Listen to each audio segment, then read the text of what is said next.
ৰাইজ নক'ব আৰু দেই, ইমান ৰ'দ যে বাহিৰলৈ ওলালে মোৰ ফেয়াৰ এণ্ড লাভলীৰ সপোনবোৰ একেবাৰে ক'লা জামু হৈ যোৱাৰ ভয়ত আছিলোঁ।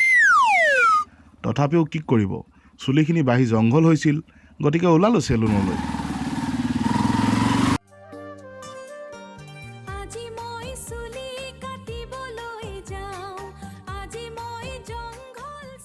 আহি পালোঁ দিলীপৰ চেলুন। দিলীপ নাই, আছে ভায়েক। কিন্তু ভায়েক আজি নিজৰ পৃথিৱীতে নাই।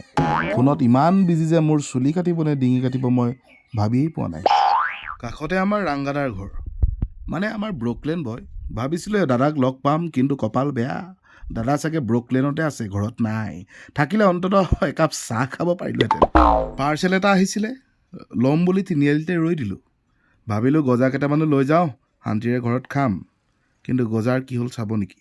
ৰ'ব, এইফালে চাওক, গজাৰ অৱস্থা একদম বেয়া কৰি দিছে, মানে মজা উলিয়াই দিছে গজাৰ। আমি ফ্লিপকাৰ্টৰ পৰা বস্তু এটা অৰ্ডাৰ কৰিছিলোঁ, এতিয়া আনবক্সিং কৰিবলৈ লৈছোঁ। কেনেকুৱা আহিছে আপোনালোকক দেখাম বলক। খুলি দিলোঁ,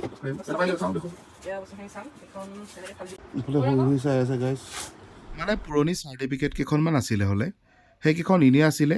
ভাবিলোঁ ফ্ৰেম অৰ্ডাৰ দি দিওঁ, লগাই দিওঁ। এইখন কৰি লোৱা, এইখন দেখিছা, এইখন ঢকুৱাখানাত ৰিচেণ্ট পাইছিলোঁ হ'লে শ্ৰেষ্ঠ পাৰ্শ্বচিত্ৰ ভীমত। এয়া চাওক ৰাইজ, দেখিছে নহয়, এয়া কেনেকৈ কি ধুনীয়া লগাইছে। এইফালে চাওক উল্টা, এতিয়া এনেকৈ ওলমাই থ'ম ৰাইজ, এনেকৈ ওলমাই থ'ম, লক আছে এইফালে, লগাইছে এইফালে ৰাইজ। এয়া কাৰিকৰ।